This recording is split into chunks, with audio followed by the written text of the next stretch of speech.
Hi, I'm Helen from Heritage Garden Seeds and I'm going to show you today how to sow chard. So chard is a really delicious vegetable and it is so vibrant and it is just a lovely thing to grow in your kitchen garden. It can be sown from spring right through to the end of summer and it'll really make a colourful statement in your winter garden. So let's get sowing. So chard is really easy to sow. You can either sow it directly into the ground or like me, I'm just going to sow into modules.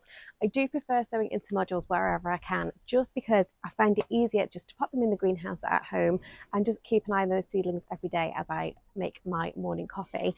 But whatever you prefer to do is fine.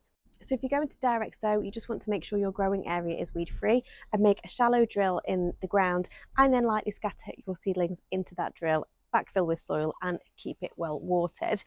And if you're sowing into modules, I'm just using these module trays here. Now, I'm just going to use half of this tray and I'm going to use the other half for something else. So I've just filled the module tray with compost and all I've done is kind of rub it between my fingers as I put the compost into the modules just to remove any big clumps. And then we're just going to make a little shallow dimple into each cell, like so.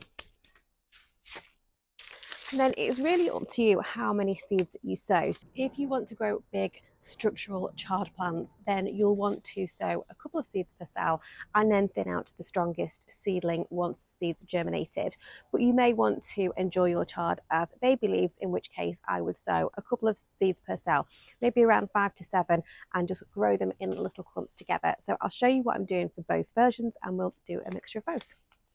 So chard seeds are great because they're not too small, so they're not very fiddly at all. Really good size there. So if we're going to do baby leaves, we're going to sow around 5 to 7 seeds per cell. So we're just going to pop those, sprinkle those into the modules, like so. And if you want more structural plants, we're going to sow a couple of seeds per cell.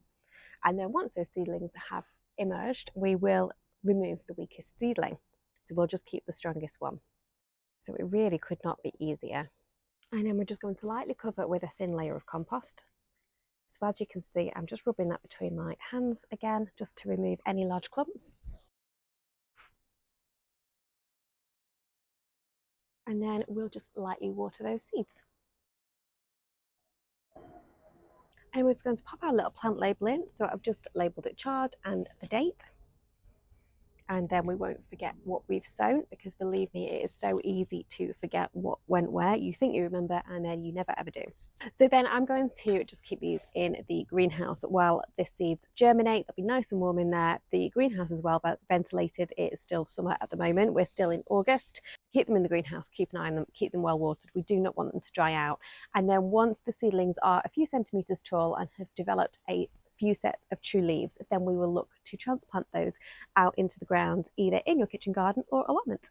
And when we plant those out, we're going to space them around 30 centimetres apart, and that will just give them room to grow into nice structural chard plants. And there really isn't much more to it. We want to obviously keep the growing area weed free and well watered while the plants are growing. Now, chard is a very resilient plant and it is very hardy, so it will keep producing into the autumn and into the winter, but do keep an eye on the temperatures. If we get any sudden big drops in temperature, or if it gets really cold, then it will still appreciate some protection in the form of fleece or a cloche. And then you just want to harvest the leaves as they are ready and kind of the size that you want. So if you're growing them for baby leaves, obviously you can harvest those when they're a lot smaller, and if you just pick from the outer stems first and kind of work your way in and just take a few from each plant, then that is a great way to enjoy baby leaves. And if, like me, you want to grow larger plants, you want to wait until your stems mature before you start picking, and then just pick the outer stems first. You can really harvest them at whatever size is ideal for you, but personally I like to wait until they're bigger so I can enjoy more of those delicious colourful stems. So I hope you've enjoyed this video. Please do reach out if you have any questions at all, and happy sowing!